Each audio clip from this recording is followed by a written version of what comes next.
It's been almost 10 years since India successfully launched its Chandrayaan 3 mission, and talks have already begun about India's next big mission, which is for the sea. So, what is this mission about? What is all the news about? Let's discuss it in today's episode. Welcome to another video with me, Gurpreet. You're watching ET Now. तो सबसे पहले एक overview लेते हैं कि आज के session में क्या क्या होने वाला है। सबसे पहले हम डिस्कस करेंगे रीसेंट न्यूज़, समुद्रयान को लेकर अभी हाल ही में क्या कहा गया है उसके बारे में जानेंगे और डिटेल में पढ़ेंगे कि समुद्रयान मिशन एक्चुअली है क्या, इंडिया इसे क्यों लॉन्च करना चाहता है, इसके की फीचर्स क्या क्या हैं, इसके ऑब्जेक्टिव्स क्या क्या हैं, इसे लॉन्च करने के पीछे जो है क्या मोटिव है, क्यों इसे लॉन्च किया जा रहा है। और यहाँ पर मत्स्य 6000 आपने कई बार न्यूज़ में सुना होगा, ये इसी मिशन से रिलेटेड है। ये क्या है, इसका क्या पर्पस है वो भी समझेंगे और लास्ट में देखेंगे कि मिशन का सिग्निफिकेंस क्या है इंडिया के लिए और लास्ट में इस मिशन को एग्जीक्यूट करने में इंडिया को क्या क्या चैलेंजेस फेस करने पड़ सकते हैं। सो आज के सेशन को यहीं से स्टार्ट करते हैं। सबसे पहले देखते हैं recent news. So recently what has happened is कि एक मीटिंग जो है उसकी अध्यक्षता उसको चेयर किया गया है यूनियन मिनिस्टर जितेंद्र सिंह के द्वारा। जितेंद्र सिंह जो कि मिनिस्ट्री ऑफ अर्थ साइंसेज के जो है मिनिस्टर ऑफ स्टेट हैं, इंडिपेंडेंट चार्ज है उनके पास।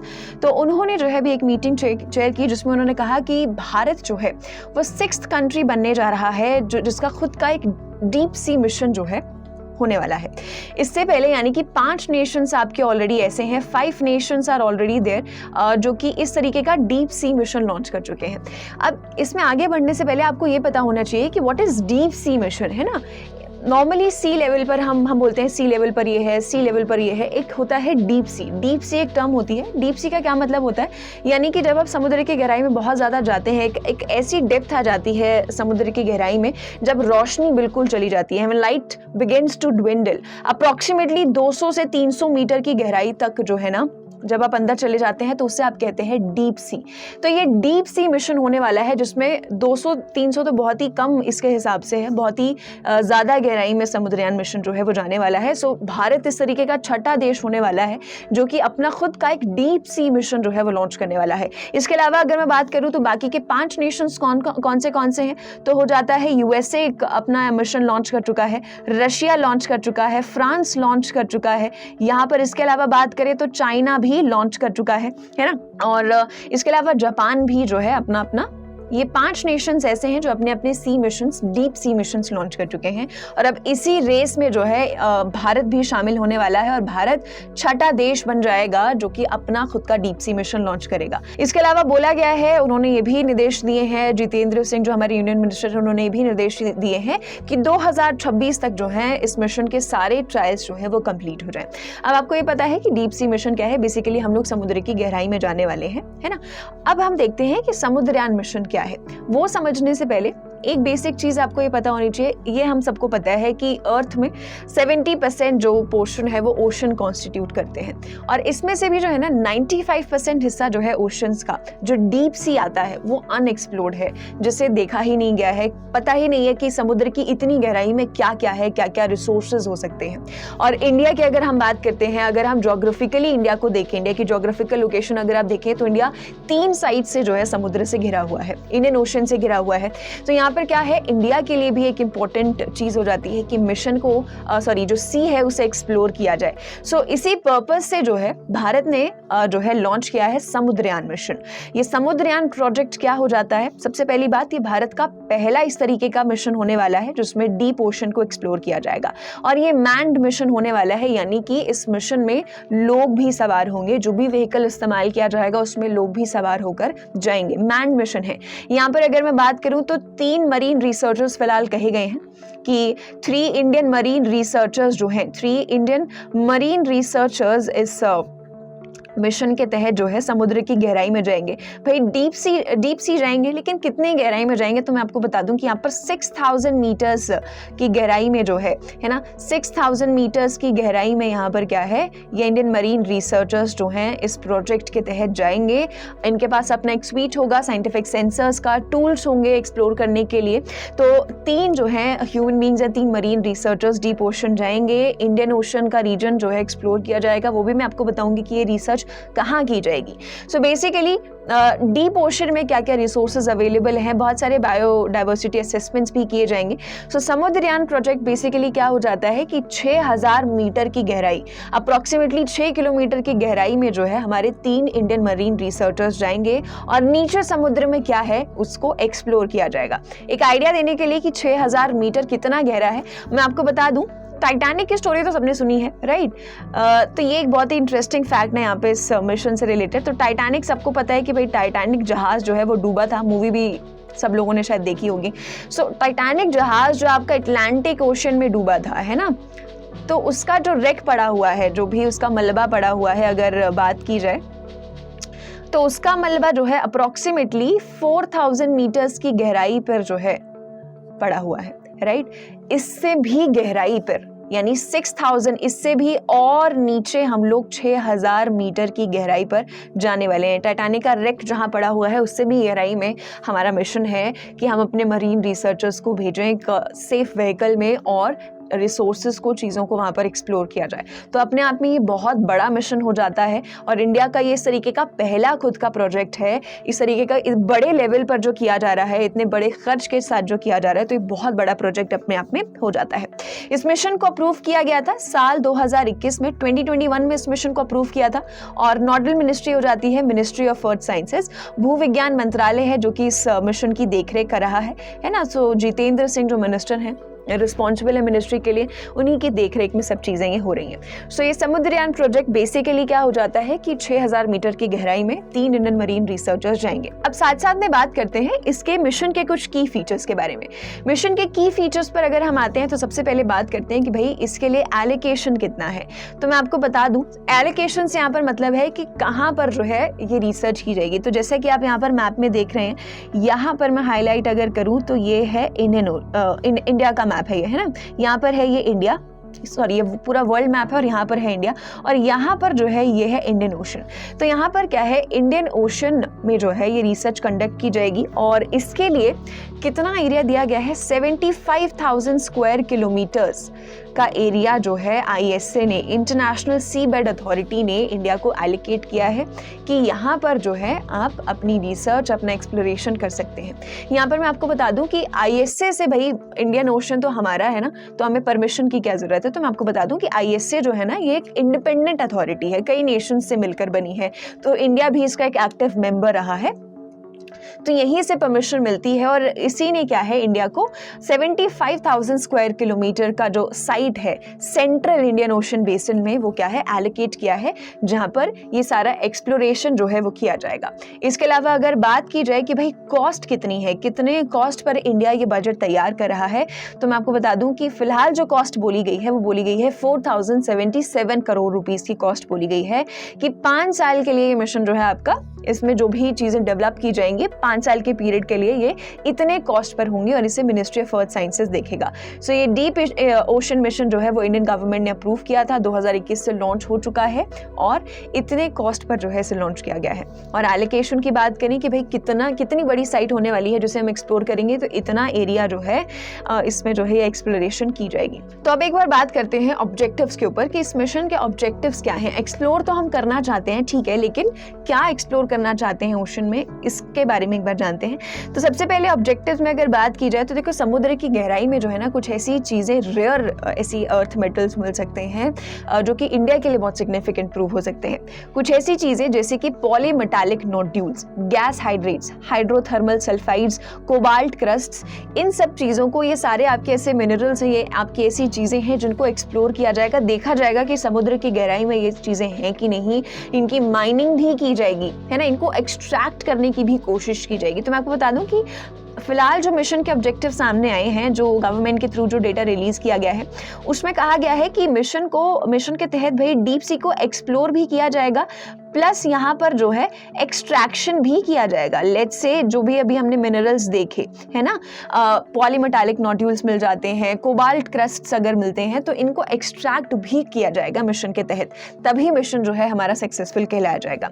सो यहाँ पर पॉलीमेटालिक नोड्यूल्स, जैसे ये इमेज अगर आप देखें तो ये है एक पॉलीमेटालिक नोड्यूल जो समुद्र की गहराइयों में मिलता है। देखो, ये सारी जो चीजें होती है ना, ये समुद्र की गहराई में लगभग 1000 से 5000 मीटर की डेप्थ पर देखने को मिलती हैं। हम तो इससे भी डेप्थ में जो है, इससे भी और नीचे 6000 मीटर की गहराई में जो है हम लोग जा रहे हैं। तो पॉलीमेटालिक नोड्यूल्स को ढूंढा जाएगा।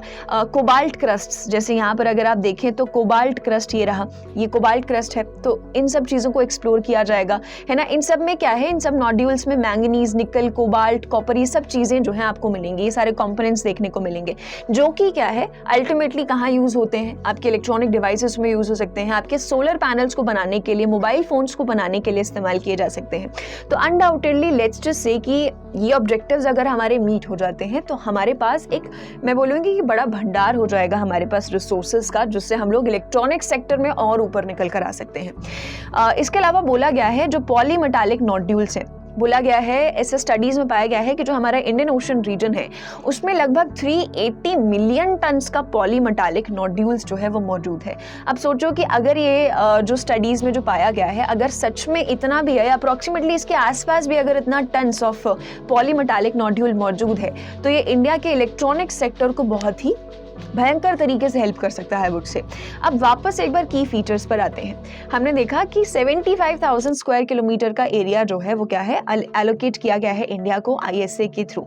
मैं आपको बता दूं कि इंडिया के पास जो है ना, क्योंकि India ISA international seabed authority का मेंबर है, तो यहाँ पर क्या है, इंडिया के पास एक एक्सक्लूसिव इकोनॉमिक जोन आता है जिसके तहत इतना एरिया जो है इंडिया को टोटल एलोकेट किया गया है, और इसमें से जो है, इसमें से कुछ हिस्सा इंडिया को दिया गया है कि इंडियन ओशन में वो इतना हिस्सा जो है वो एक्सप्लोर कर सकता है।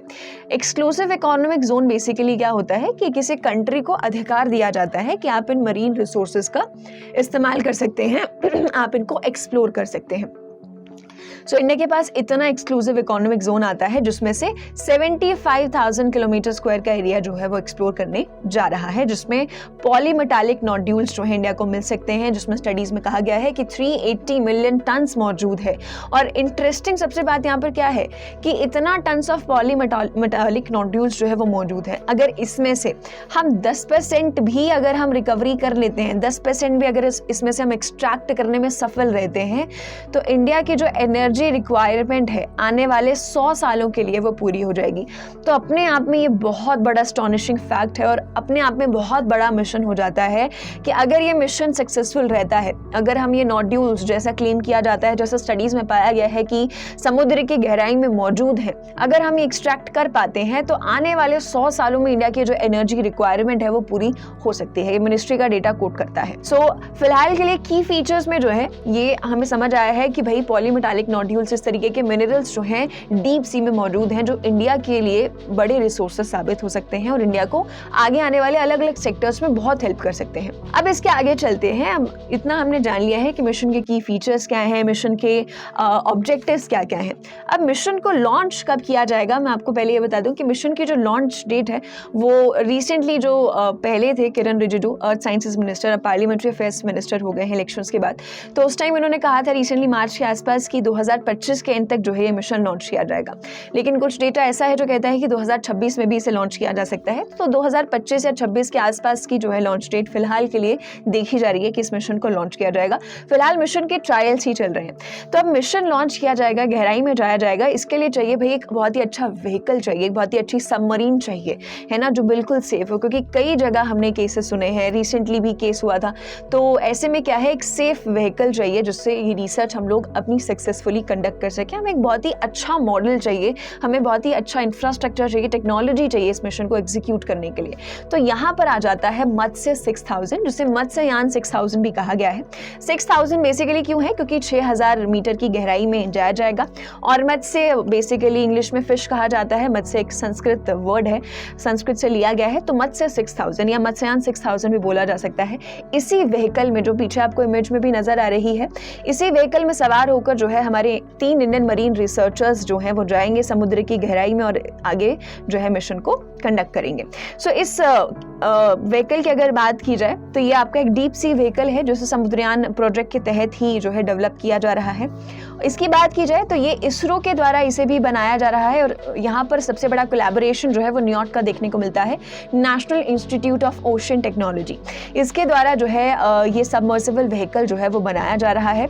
यहाँ पर मैं अगर बात करूँ इसकी, तो इसका जो इसे जो है 80 mm थिक टाइटेनियम अलॉय से जो है वो बनाया जा रहा है। और ये जो पूरा व्हीकल है है, ये 600 बार प्रेशर का जो है ना 600 बार का प्रेशर जो है वो झेल सकता है।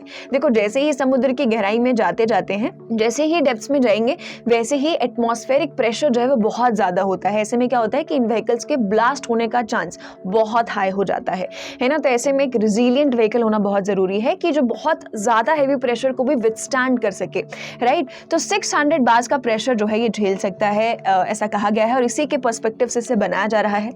और इसके अलावा अगर बात करें तो इस व्हीकल को बनाया जा रहा है 12 आवर्स के पर्सपेक्टिव से, कि अगर बात की जाए तो 6000 मीटर की गहराई में जाने के लिए जो है ना इस व्हीकल को 3 घंटे लगेंगे। 3 घंटे नीचे जाने के लिए लगेंगे और 3 घंटे लगेंगे वापस ऊपर आने के लिए। सो इन टोटल 12 आवर्स के लिए प्राइमरीली इसे जो है डिज़ाइन किया जा रहा है। लेकिन अगर कोई भी इमरजेंसी सिचुएशन होती है तो फिर जो है यहाँ पर 96 आवर्स की एंड्योरेंस भी इसमें जो है वो बनाई जा रही है। यानी क्या बोलेंगे, टोटल 96 आवर्स के पर्सपेक्टिव से इसे बनाया जा रहा है। वैसे तो 12 घंटे का मिशन जो है ओवरऑल रखा गया है कि 12 घंटे ही सबमर्सिबल जो है डीप सी में रहेगा और फिर बाहर आ जाएगा। लेकिन अगर कोई इमरजेंसी होती है तो 96 आवर्स तक भी जो है ये पानी में रह सकता है। तो इसकी एंड्योरेंस जो है इसे इसी तरीके से डिजाइन किया जा रहा है। सो ओवरऑल अगर देखा जाए तो मत्स्य 6000 आपका समुद्रयान प्रोजेक्ट के तहत ये सबमर्सिबल जो है वो डिजाइन किया जा रहा है national institute of ocean technology के थ्रू। यहाँ पर DRDO का भी थोड़ा बहुत कोलैबोरेशन है, Indian institute of tropical metrology का भी थोड़ा बहुत कोलैबोरेशन है, इसरो का भी कोलैबोरेशन है। तो ये सब मिलकर जो है मत्स्य 6000 जो है यहाँ पर डेवलप कर रहे हैं। इसके साथ साथ अगर बात की जाए मत्स्य 6000 की, तो हमने पढ़ा कि पूरा जो मिशन है समुद्रयान का उसकी कॉस्ट है लगभग 4077 CR की। इसमें से अगर बात करूं तो 350 करोड़ की कॉस्ट पर जो है ये मत्स्य 6000 तैयार किया जा रहा है। यानी कि ऑफ कोर्स इंपॉर्टेंट कंपोनेंट है मिशन का, तो एक इंपॉर्टेंट हिस्सा जो है, इंपॉर्टेंट चंक जो है इस पर खर्च किया जा रहा है इसको बनाने के लिए। अब आगे आ जाते हैं और बात करते हैं मिशन के सिग्निफिकेंस और मिशन के चैलेंजेस के ऊपर। भाई सिग्निफिकेंस, इतनी देर से हम देख रहे हैं समुद्रयान मिशन के बारे में पढ़ रहे हैं, तो अनडाउटेडली आपको भी समझ आ गया होगा कि मिशन इंडिया के लिए कितना ज़रूरी है और कितना अहम है और कितनी अहमियत इस मिशन की इंडिया के लिए, इंडिया के लोगों के लिए है। तो सिग्निफिकेंस की अगर बात करें तो सबसे पहली चीज़ तो आ जाती है रेयर अर्थ मेटल्स। जैसे पीछे हमने देखा पॉलीमेटालिक नोड्यूल्स, कोबाल्ट क्रस्ट्स मिल सकते हैं जो डीप सी या सी बेड में जो है मौजूद होते हैं, है ना। तो यहाँ पर अगर बात की जाए, अगर हम इन रेयर अर्थ मेटल्स को लोकेट कर पाते हैं तो ये अपने आप में एक बहुत बड़ा सिग्निफिकेंस इंडिया को देगा।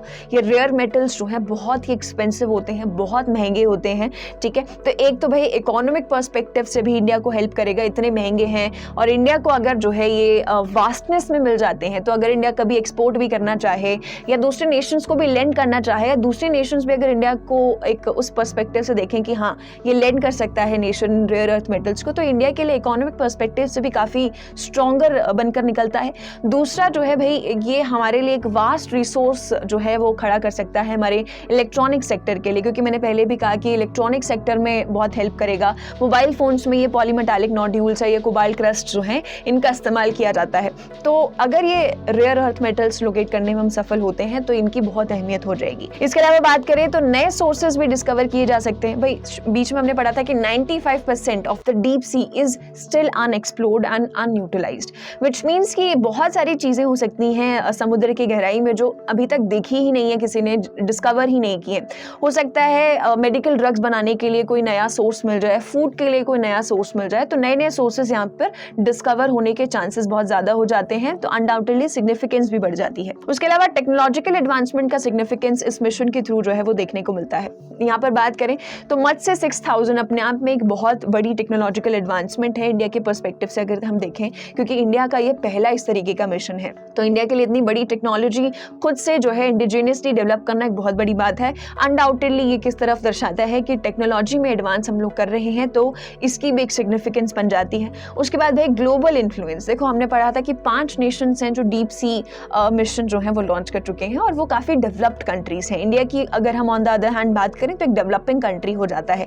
ऐसे में टेक्नोलॉजिकल एडवांसमेंट हो रहा है और छठा देश बन जाएगा, तो ऐसे में क्या है, इंडिया का जो ग्लोबल इन्फ्लुएंस है वो भी बढ़ सकता है और उसको बढ़ाने के लिए भी क्या है, ये एक बड़ा मिशन साबित हो सकता है। तो ये कुछ सिग्निफिकेंसेज हैं जो इस मिशन के सामने आते हैं अगर हम इसे ऑन द होल लेवल देखें तो।